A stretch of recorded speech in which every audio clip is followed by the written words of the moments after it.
Hi everyone, welcome to the Wool and Spinning Podcast. My name's Rachel and this is the 10th episode of the podcast. Thank you so much to everyone who is coming back and is a returning viewer. For those who have not seen the podcast before, this is a little bit of a different episode just because it's part 1 of 2 for October of 2015. Spinzilla just ended and I really wanted to take the opportunity to reflect on it with you, talk about how it was for me. And so it's a little bit of a different episode, and I hope that you still enjoy it. I have some housekeeping, but I'm going to save that for the end. I have a giveaway that I'd like to announce and a spin along knit along that I'm co-hosting with another podcast host. So hopefully you'll want to stick around at the end of the show to hear all about that. I can be found pretty much everywhere: Instagram, Twitter, Pinterest, and Ravelry as Welford Pearls, and show notes can be found at welfordpearls.com. Big exciting news: I started a Ravelry group.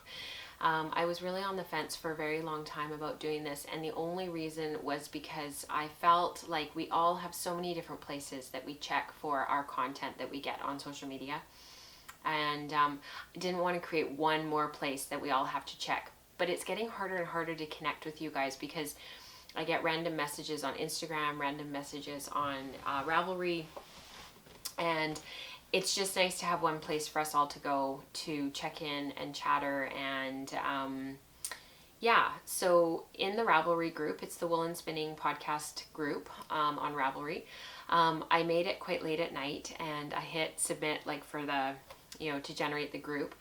And the next morning I went in and checked and there were 9 people. So to those of you who found it without even trying, thank you so much. I just am so grateful for you guys. So thank you. We're up to 37 members now and that just feels enormous to me. So thank you so much for checking that out. So if you're interested, go over to Ravelry and introduce yourself. And if there's anything that you're wondering about, just pop that in the what are you curious about thread. It can be anything from tips and techniques to something personal about me to anything, and then I'll have the episode threads. So I also started a bundle. For those of you that know about bundles, in the upper right hand corner of the group, there's the bundles tab. Click that, and in there I've already started patterns suited to handspun. So if you've knit a pattern that you thought was really great for handspun, if you come across a pattern you think would be great, if you have been pattern stocking a pattern for handspun, throw it in there. My dream is that we generate kind of a library of patterns for us to draw on for when we have finished handspun and we want to knit something with it. So go ahead and add whatever you want in there for patterns for handspun, and they don't have to be patterns written for handspun, just something that you thought, hey, this would be great in handspun. So I've thrown a few in there already. I have more that I want to add, and I hope that you take the time to do that. I have a wee teeny tiny bit of self-promotion. I was interviewed by Felicia Lowe, who is the founder and creative director of Sweet Georgia Yarns. I was interviewed on her podcast, The Sweet Georgia Show.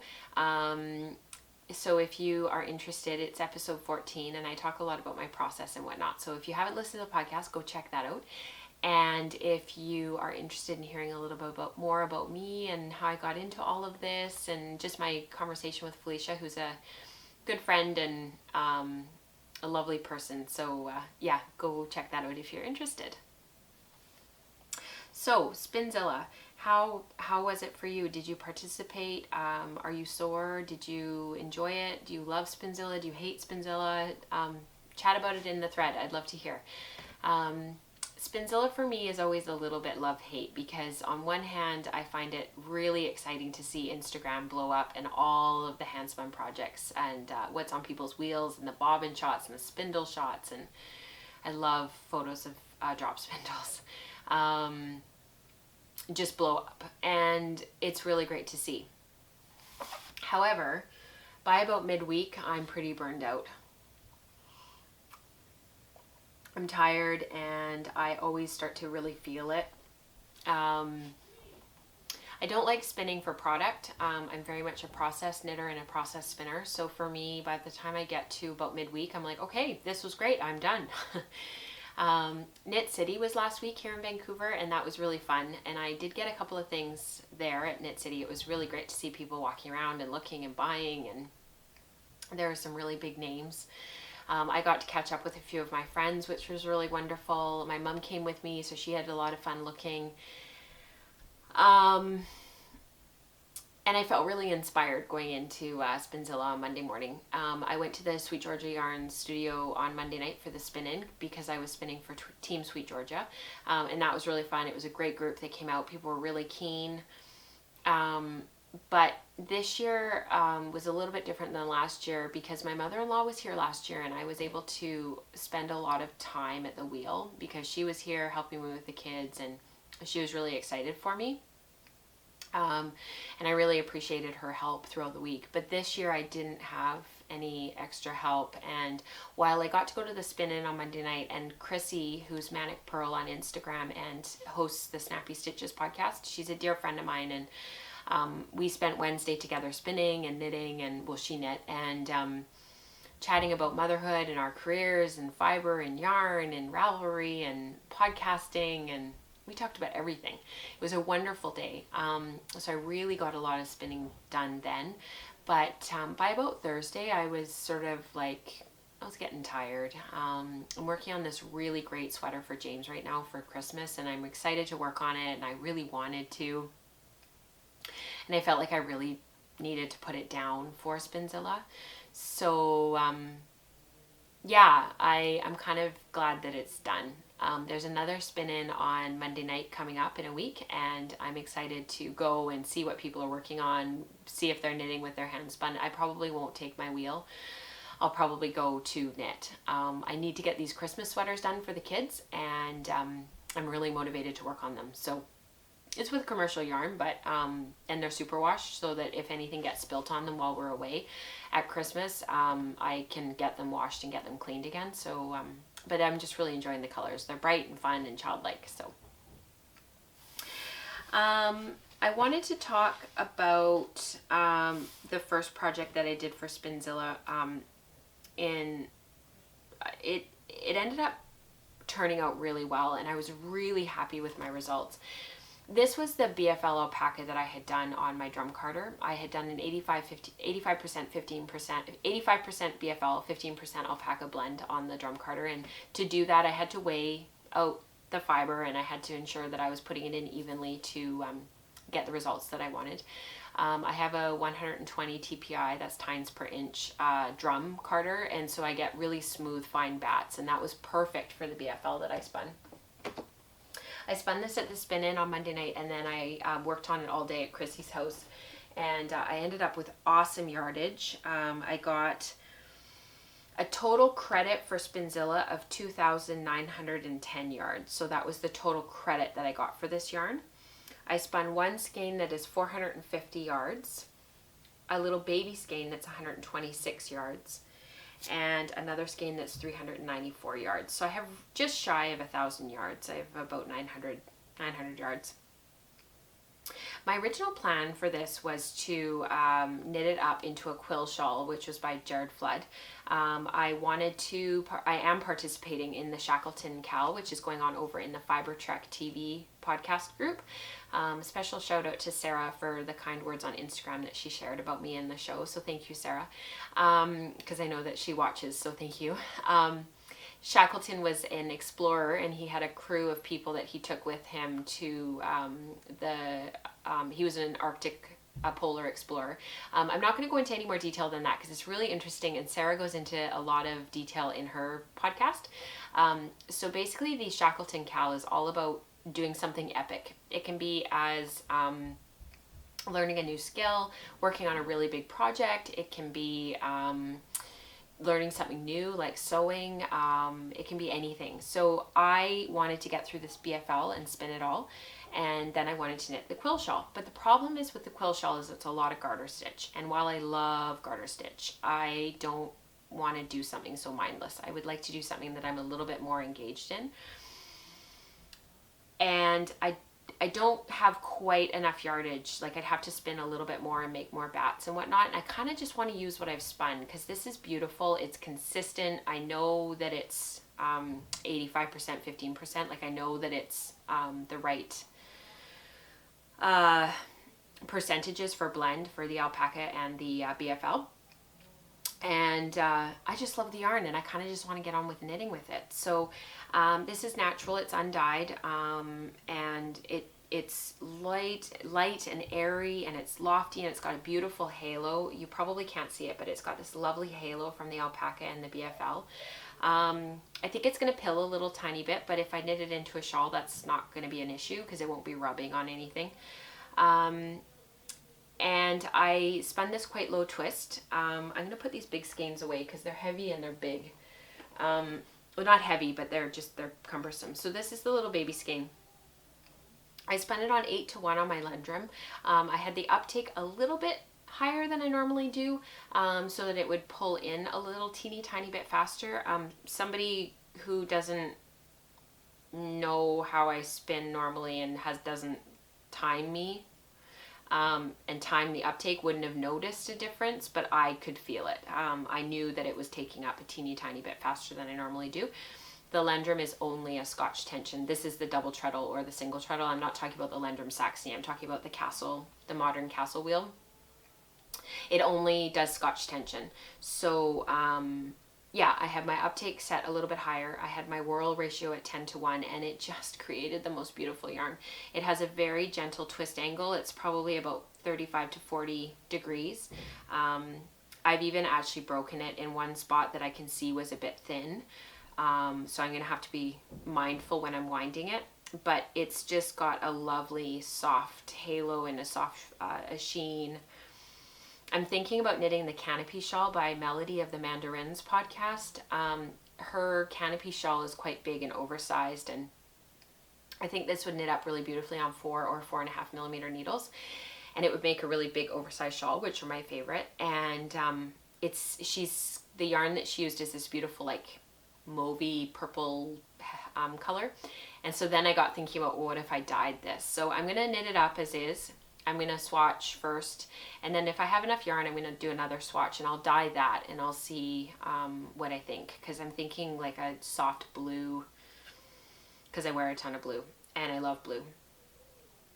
The other shawl that I've been looking at is the Succulents shawl by Maria Monska of the Stitched in Sweden podcast, and that's a really beautiful oversized shawl as well, and I've had my eye on that one as well. So I'm kind of torn between the two, but I will decide, and I would like to cast this on. It might actually be my Christmas project. I might travel with it and take that with me and work on it while we're away. So that was my BFL alpaca bats, and the way that I drafted this was I divided the bats into 4 strips. I divided it down the middle and then down the 2 sides, and I did a short forward draw, and then I let it go, and then short forward draw, let it go. And so from the bat, I was letting the twist in between my hands and my fiber supply hand, and I was just pulling forward, let it go, pull forward, let it go, and it created, you know, this lofty, light woolen yarn.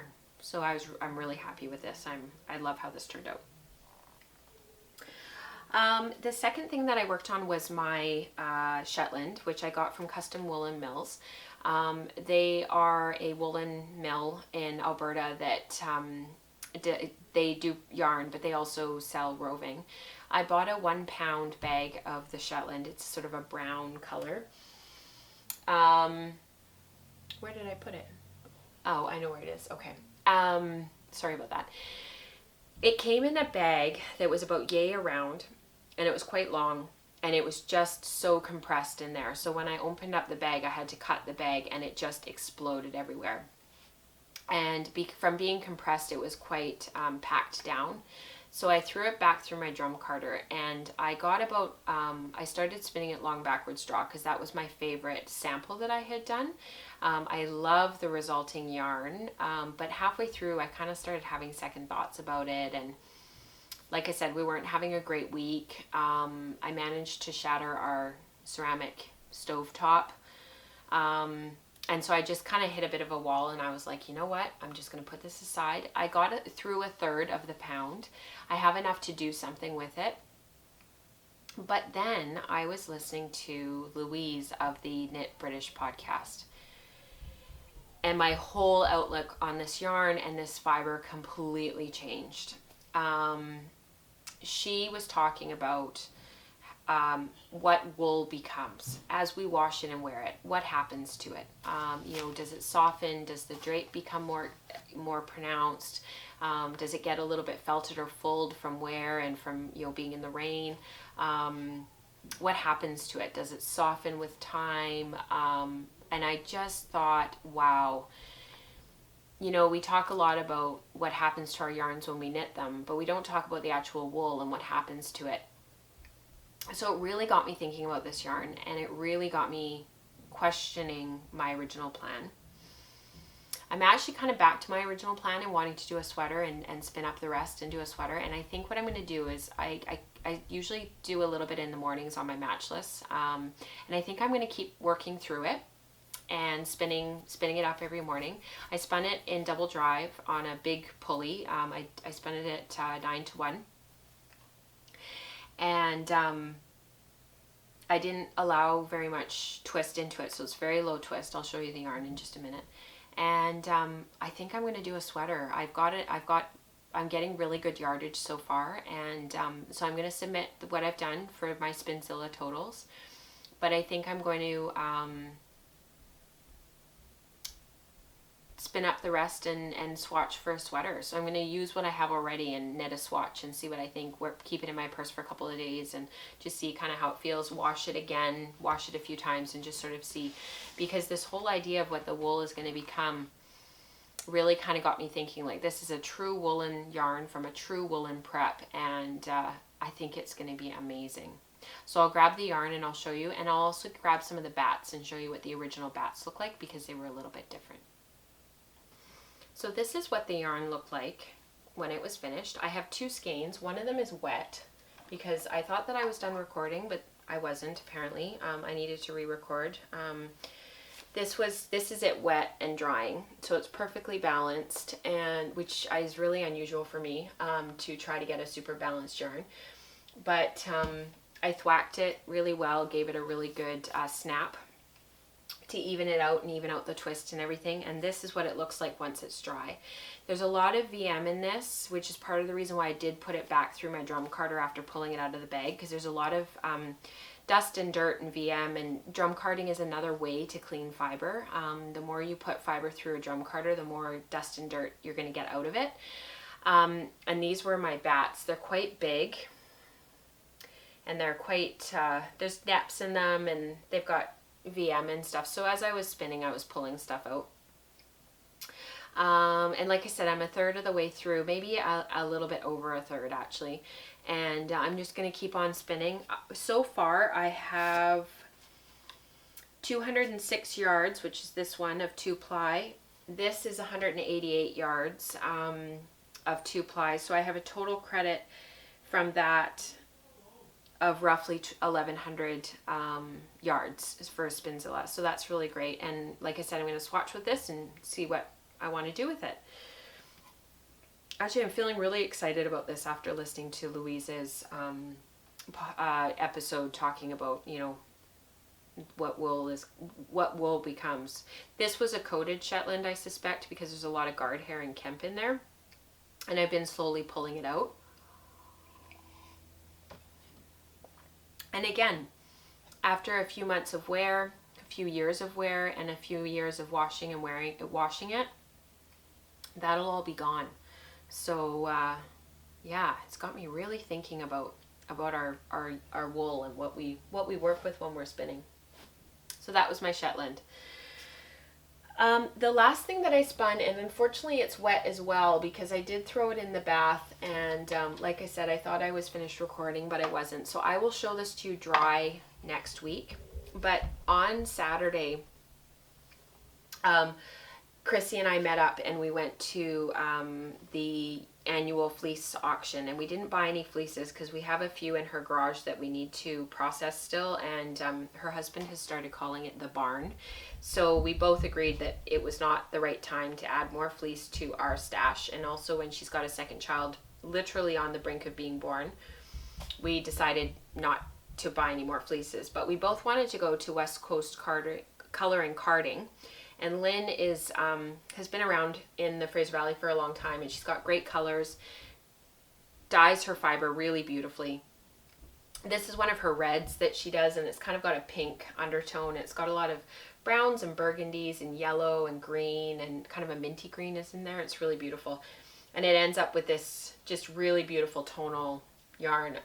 It's BFL, 100% BFL, I think I said that, and it would be amazing for a cowl, a lace cowl or a lace toque. Again, lower twist. I spun this on my matchless, and I'll show you the finished yarn next time, but I think I know what I'm going to do with that. And yeah, I'm really excited about that because 2 plies are so flat. It would be really beautiful as something lacy.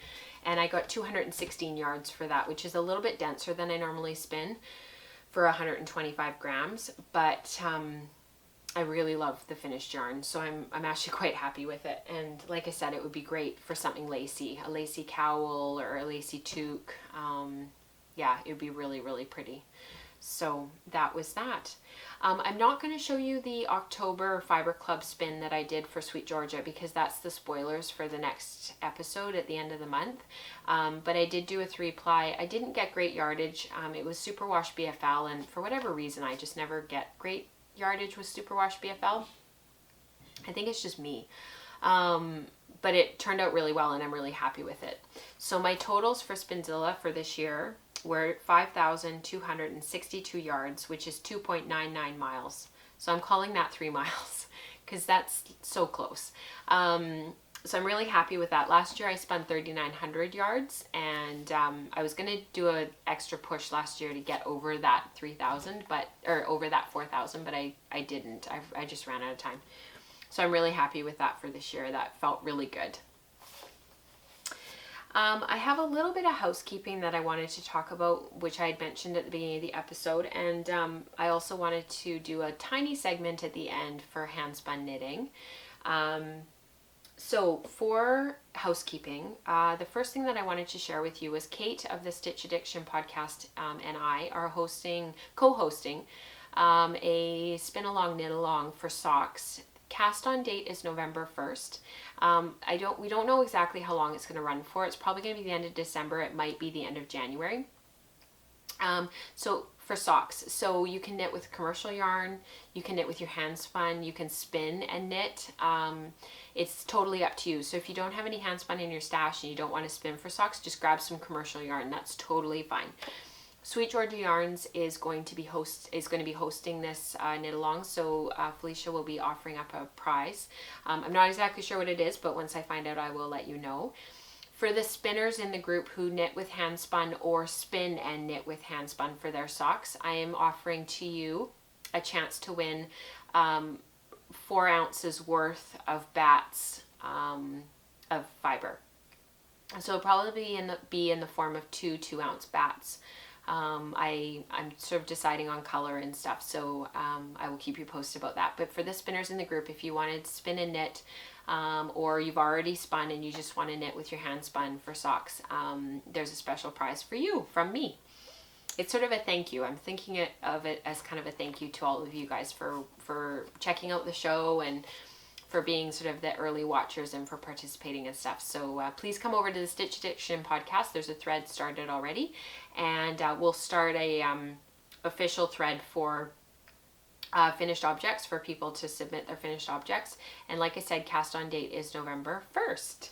I am going to be doing for that knit along, spin along, some socks for my husband for Christmas. I've done hand spun socks for him before. They are his favorite.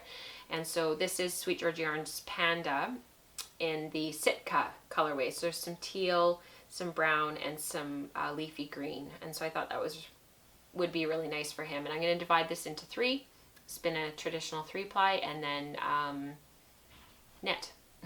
It's no more complicated than that. So that'll be for him for Christmas, because we don't really do gifts anymore, so I thought it was kind of something really nice for him. So come over and check that out. And if the Stitch Addiction podcast is new for you, definitely check out some of Kate's episodes. She's great. And she's a fellow redhead, so props to her. She's always working on really interesting stuff. She's a beautiful spinner and is always spinning really neat stuff. And yeah, it's a great show. So definitely check that out. So I have a giveaway to announce. I'm really excited to announce it. It is from Alyssa of the Yarn Inc. Line. She is an indie dyer located in Calgary. She does lots and lots of sock yarn. Her colors are beautiful. And she's just started doing fiber because she's a new spinner. So she has a drop spindle. She's thinking about getting a wheel. She's been looking at the handspun. So at Knit City, we spent a long time chatting about that and talking about spinning and fiber and etc., etc. So she offered up to you guys a bump of fiber. So this is from Yarn Inc. Art on String. Sorry for the crinkling. I'll stop crinkling now. This is one of her new colorways, Stardust. It's 100% fine superwash merino. It's about 2.2 ounces. And the blues and the yellows and whatnot in it are just gorgeous. And then it's got this hit of hot pink. It's just gorgeous. So I am offering this up to you guys as a giveaway. It's going to run through the rest of October and through November. So I'm going to draw through random number generator. I'm going to draw a name from the thread for episode 10 in November. And what I'd like you guys to do is head over to the Ravelry group. I'm going to put this down so it stops crinkling. I'm going to ask you guys to head over to the Ravelry group and join and head into the episode thread. And I'm going to ask you to do one of three things. Share with the group your favorite thing you ever spun, or the favorite thing you ever knit with your hand spun, or a project that you're planning to knit with your hand spun. So the pattern and the fiber that you're planning. You maybe haven't bought it yet or you haven't actually started it, but it's something that you're dreaming about. So favorite spin, or favorite pattern that you ever knit with your hand spun, or a project that you're planning with your hand spun. So one of those three things, head over to the Ravelry group and I will draw from the entire episode 10 Ravel thread. So that'll include episode 10.2 later in the month at the end of November. You can share all three things if you want in 3 separate threads or 3 separate posts, and that'll up your chances of winning. So that is totally fine. I think that's it for housekeeping. I just want to make sure I didn't miss anything. And the last thing that I wanted to share with you is my knitting with handspun. So I found this in I have a bag that I keep. It's a breathable canvas bag, and I throw all of our toques and mitts and scarves and anything for the winter into it, and I store it in our closet. And I keep cedar chips at the bottom because a lot of that stuff is 100% wool. And I was rooting through it the other day and I found this, and I pulled it out and I thought, oh my goodness, this was my second project that I ever knit with my handspun, and I can't believe I've buried it at the bottom of this bag. And I know why I did it. I did it because I didn't know what to do with it, and I was not very happy with it, and I thought it was really amateurish, and I just threw it at the bottom of the bag. But when I knit this, it's Tanis Fiber Arts. I think it's merino, I'm not totally sure, but it's definitely her chestnut colorway. It was a 2-ply that I did. I had no idea what I was doing, and I just went ahead and plied it all up, and then I knit with it because I was so excited. And then I was really disappointed with it, and I just kind of threw it to the side. So I never washed it, I never blocked it. So I did that the other day. I washed it, I used my blockers, I stretched it to within an inch of its life, and I love it. So those first projects that we knit with our handspun, guys, don't just throw them out. If you don't totally know how to block, find some posts on Ravelry. Just Google, blocking your knitting, and there's some great stuff on knitty.com. There's some great stuff on just everywhere. Have a look and learn how to block your stuff, and all of a sudden, your projects will sing. So that was this project, and yeah, I am so glad that I saved it from the bottom of the winter bag, that's what I call it, because I have my raincoat is gray, and it has a red collar on the inside it's like a grayed out red, kind of a dark burgundy plaid that's sewn on the inside so that it's comfortable against your neck. And this looks awesome with it. And I'm so glad that I found it because it's not so big and bulky that I can't not wear it under my rain jacket. So yeah, it was really nice to be able to find that. So don't discount your stuff just because it's the first stuff that you make and you're maybe not 100% happy with it. Once you knit with it, it's going to be amazing. So just cast it on and keep on knitting. I think this was the Romney kerchief. It was a Jared Flood pattern. It was free. I'll link to it in the show notes. That was what this is, and you can make it as big as you want. I could have just kept on knitting. I think I knit till I ran out of yarn because I can't find any of the yarn anymore. I don't know where it is. So I think I knit till I ran out. So that is my hand spun knitting. I think that's it for today. I've re-recorded this several times, so I'm kind of done, and it's Thanksgiving here in Canada, so I'm going to go spend the rest of the day with my family. We're going to have turkey, and my parents are going to come over, and we're just going to have a really nice time. So wherever you are, I hope that you're having a wonderful weekend. Happy Spinzilla. I hope it was really good for you and that you had a great week. If you're in Canada and you're having Thanksgiving, happy Thanksgiving. Thank you so much to everybody who's been in touch over the last few weeks and for the outpouring of love and support from everyone. I wanted to single out a couple of people and say a very, very special thank you to them. So Nina, who is Nina LaFontaine on Instagram, NLA Fontaine. Thank you for your kind words, Nina. You're just really lovely to be so supportive. She lives in Santiago, Chile, which is one of our favorite cities in the world. And that's actually why I chose my Chile mug today, was for you, Nina. So thank you so much. I also wanted to say thank you to Libby of the Truly Myrtle podcast for her supportive and lovely and kind words that she sent me. And Sarah of the Fiber Check TV podcast, thank you for your lovely words. And there are so many other people that I just would be here all day. So in the spirit of Thanksgiving, I wanted to tell you guys how grateful I am for all of you and for watching. And thank you so, so, so much. So happy spinning. And I'll see you in a couple of weeks.